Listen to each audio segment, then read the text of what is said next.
And you see where Yemen is, interestingly enough. Now, you can imagine all the oil that has to pass through this area to get through, which is what makes that particular place so important, right? 4.8 million barrels of oil passing through this narrow passageway just about every day.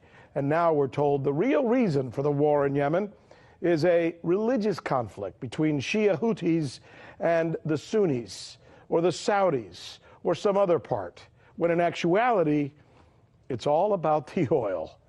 Here is our correspondent, Michelle Greenstein, with more.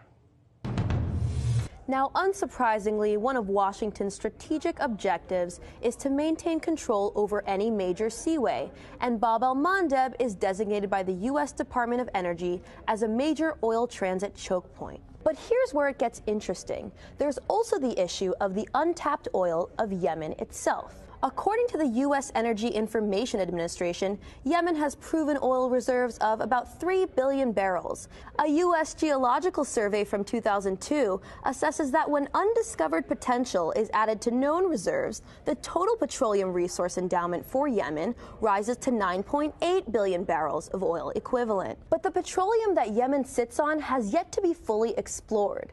For this reason, there may be more at stake under Yemen than we previously thought. Take a look at the CIA report from 1988.